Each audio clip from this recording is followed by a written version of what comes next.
Burung hantu adalah kelompok burung yang merupakan anggota ordo Strigiformes. Burung ini termasuk golongan burung buas atau karnivora dan merupakan burung malam atau nokturnal. Seluruhnya terdapat sekitar 225 spesies yang telah diketahui, yang menyebar di seluruh dunia kecuali Antartika, bagian besar Greenland, dan beberapa pulau terpencil. Di dunia barat, hewan ini dianggap simbol kebijaksanaan, tetapi di beberapa tempat di Indonesia dianggap pembawa pertanda maut, maka namanya burung hantu. Walau begitu, tidak semua tempat di Nusantara burung ini disebut sebagai burung hantu. Di Jawa misalnya, nama burung ini adalah dares atau manuk dares yang tidak ada konotasinya dengan maut atau hantu. Di Sulawesi Utara, burung hantu dikenal dengan nama manguni. Burung hantu merupakan salah satu jenis burung yang kerap digunakan sebagai hewan pembasmi hama di sektor pertanian. Guna meminimalisir kerugian petani akibat serangan hama tikus, warga desa Ngastorjo, Kecamatan Jakenan, membudidayakan burung Tito alba atau yang sering dikenal dengan burung hantu. Burung Tito alba atau burung hantu tersebut dimanfaatkan sebagai predator tikus yang menyerang tanaman milik petani desa setempat. Burung hantu lebih efektif dibandingkan pengendalian tikus menggunakan racun tikus, keropiokan, dan lain-lain. Sebagai predator alam, burung hantu jenis serak Jawa merupakan pemburu tikus yang paling populer dan andal, baik di perkebunan kelapa sawit maupun di pertanian padi. Dalam pertanian, sepasang burung hantu bisa melindungi 25 hektar tanaman padi dan mereka memakan hingga 1000 tikus setiap tahun.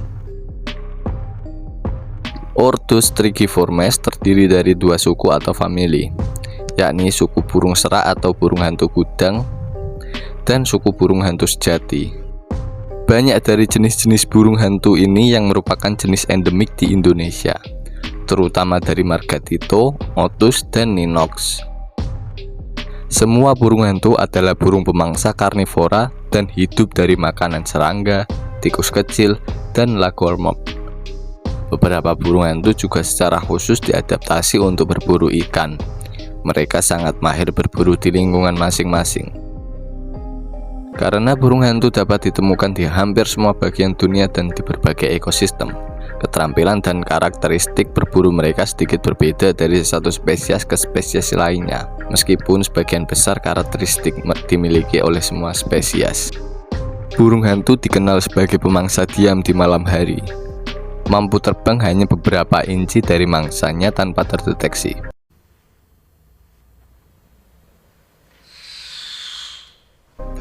Keheningan penerbangan mereka disebabkan oleh bulu khusus mereka.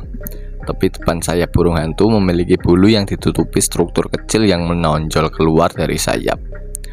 Satu hipotesis adalah bahwa gerigi ini memecah udara yang mengalir menjadi aliran yang lebih kecil yang lebih stabil di sepanjang sayap. Bulu-bulu lembut ini menyerap suara berfrekuensi tinggi yang peka terhadap sebagian besar mangsa dan juga manusia. Secara keseluruhan, fitur bulu ini memungkinkan burung hantu tetap tidak terdeteksi saat mereka terbang.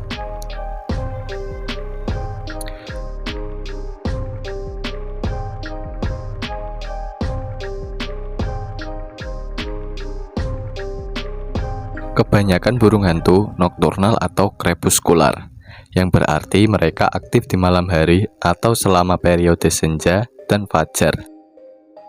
Karena sebagian mangsanya seperti tikus dan hewan pengerat lainnya juga aktif di malam hari, burung hantu harus bisa melihat dalam gelap agar bisa berburu mangsanya. Mata burung hantu telah beradaptasi dalam berbagai cara untuk memungkinkan mereka melihat dalam gelap dan cahaya redup. Dan mereka juga telah mengembangkan karakteristik lain untuk meningkatkan penglihatan mereka. Mata burung hantu mirip dengan mata kita karena cahaya memasuki pupil melalui kornea dan melewati lensa. Lensa dan kornea bekerja sama untuk memfokuskan cahaya pada retina yang terletak di bagian belakang mata. Sel yang disebut fotoreseptor mengubah cahaya menjadi sinyal listrik yang berjalan melalui saraf optik ke otak, yang memahami informasi yang diterimanya dan mengubah menjadi gambar. Di mata burung hantu, retina memiliki sejumlah besar batang retina yang rapat. Mereka memiliki batang sekitar 30 kali lebih banyak daripada kerucut, yang berarti bahwa meskipun mereka tidak dapat melihat warna dengan baik, mereka memiliki penglihatan malam yang sangat baik. Ada kesalahpahaman karena burung hantu bisa melihat baik di malam hari tetapi tidak bisa melihat di siang hari. Itu tidak benar. Dalam cahaya terang, pupil mereka akan menyesuaikan untuk memungkinkan mereka lebih sedikit cahaya masuk. Tidak seperti beberapa hewan nokturnal lainnya yang hanya bisa melihat dalam gelap. Burung hantu juga akan menutup sebagian matanya di siang hari untuk menghalangi cahaya. Di belakang retina mata burung hantu terdapat lapisan jaringan yang disebut tapetum lucidum, sebuah retroreflektor yang bertindak seperti cermin dan memantulkan cahaya tampak kembali melalui retina. Ini memberi burung hantu kesempatan kedua untuk mengumpulkan cahaya yang tersedia dan mengirimkannya ke fotoreseptor, yang membantu mereka melihat lebih baik dalam gelap. Ketika cahaya memasuki mata binatang dengan tapetum lucidum, pupilnya tampak bersinar, efek yang dikenal sebagai kilau mata. Manusia tidak memiliki tapetum lucidum, tetapi Anda dapat melihat hal serupa terjadi dengan fotografi flash ketika menyebabkan mata merah. Dalam hal ini, cahaya telah dipantulkan dari fundus mata, permukaan interior yang berlawanan dengan lensa. Faktanya, mata burung hantu sangat besar sehingga tidak bulat sama sekali, tetapi merupakan tabung memanjang yang ditahan oleh struktur tulang tetap di tengkorak yang disebut cincin sklerotik. Namun, ini berarti bahwa mereka tidak dapat memutar mata untuk mengikuti suatu objek dan hanya dapat melihat lurus ke depan. Untuk melihat apa yang ada di sekitarnya, burung hantu harus memutar lehernya hingga 270 derajat. Ia dapat melakukan ini tanpa melukai dirinya sendiri karena leher burung hantu hanya dihubungkan oleh satu poros soket, bukan dua, dan memiliki lubang di tulang leher yang berfungsi sebagai bantalan untuk melindungi arteri. Karena mata mereka terletak di bagian depan kepala, bukan di samping, burung hantu memiliki apa yang dikenal sebagai penglihatan binokular. Ini berarti burung hantu dapat melihat objek dengan kedua matanya secara bersamaan dalam 3 dimensi, tinggi, lebar, dan persepsi kedalaman yang meningkat. Salah satu kelemahan dari mata besar seperti itu adalah burung hantu sangat berpandangan jauh dan tidak bisa fokus pada objek di dekatnya. Untuk mengimbanginya, mereka memiliki sekelompok bulu pendek seperti bulu di sekitar paruh yang disebut crines. Crines sensitif terhadap sentuhan dan membantu burung hantu menemukan mangsa yang mati setelah ditangkap. Crines juga membantu menghilangkan darah kering dari mulut burung hantu untuk mencegah sakit. Seperti semua burung pemangsa, burung hantu memiliki 3 kelopak mata. Yang atas menutup sepenuhnya ke bawah ketika burung hantu berkedip, sementara yang lebih rendah menutup ke atas ketika burung hantu pergi tidur. Kelopak mata ketiga disebut membran nictitating dan bergerak secara horizontal melintasi mata dari sudut dalam ke sudut luar. Ini membantu melindungi dan melembabkan mata, tetapi karena tembus pandang, burung hantu masih bisa melihat saat ditutup. Selaput juga membantu melindungi mata indukan dari anaknya saat mereka memberi makan. Tidak semua burung hantu aktif di malam hari. Beberapa diurnal, yang berarti mereka aktif di siang hari. Seperti burung lainnya, burung hantu tidak bisa mengunyah makanannya. Mangsa kecil ditelan utuh, sementara mangsa yang lebih besar dicabik menjadi potongan-potongan kecil sebelum ditelan. Beberapa spesies burung hantu sebagian akan memangsa burung bangsa mamalia yang lebih besar. Tidak seperti burung lainnya, burung hantu tidak memiliki crop. Crop adalah kantung longgar di tenggorokan yang berfungsi sebagai penyimpanan makanan untuk konsumsi nanti. Karena burung hantu tidak memilikinya, makanan langsung masuk ke sistem pencernaan mereka. Perut burung hantu memiliki 2 bagian. Bagian pertama adalah lambung kelenjar atau proventriculus yang menghasilkan enzim asam dan lendir yang memulai proses pencernaan. Bagian kedua adalah perut yang berotot yang disebut ventriculus atau ampela. Tidak ada kelenjar pencernaan di ampela. Dan pada burung pemangsa, itu berfungsi sebagai filter, menahan barang-barang yang tidak larut seperti tulang, gigi, dan bulu.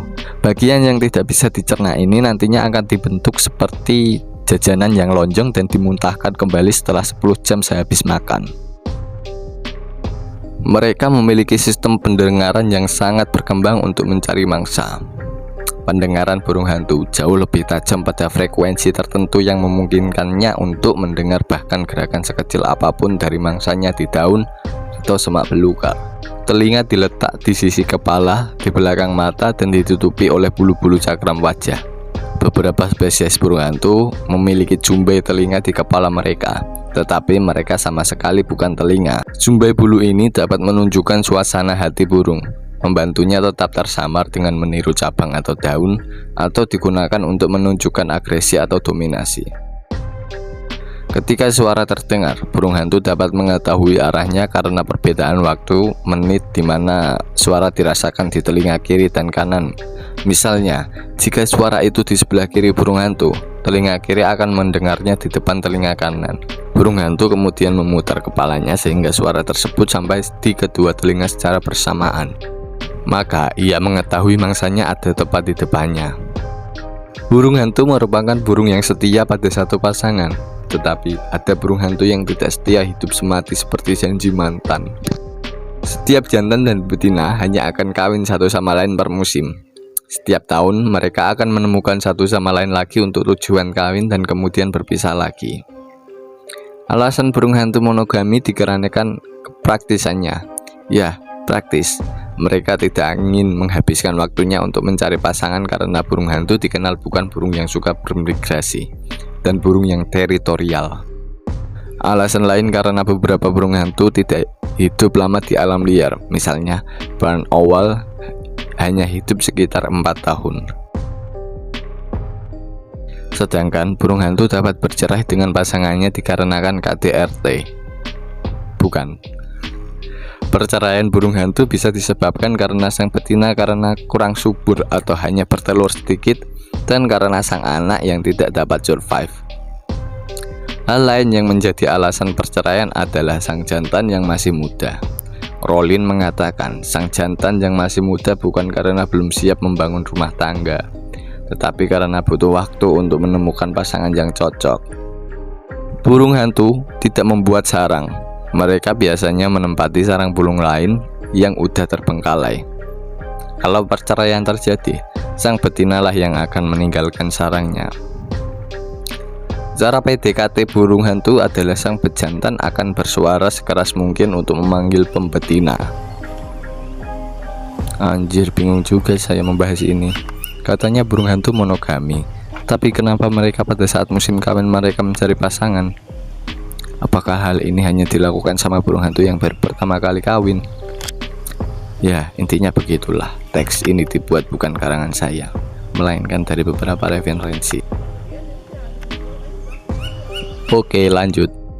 Ketika musim kawin tiba, pejantan akan lebih agresif, bahkan sesama burung hantu jantan lain akan diserang sama yang punya wilayah. Musim kawin burung hantu tergantung spesies dan tempat di mana burung hantu itu berada. Biasanya, di iklim yang hangat lebih dulu kawin daripada di iklim yang dingin. Masa inkubasi telur selama 30 hari. Sebelum kawin dan bertelur, burung hantu akan memperhitungkan matang-matang. Apabila tempat yang sekarang minim makanan, mereka tidak akan ikut kawin. Mereka akan kawin ketika di tempat mereka banyak makanan. Nantinya jantan dan betina akan bergantian untuk merawat dan memberi nafkah kepada anak-anak mereka.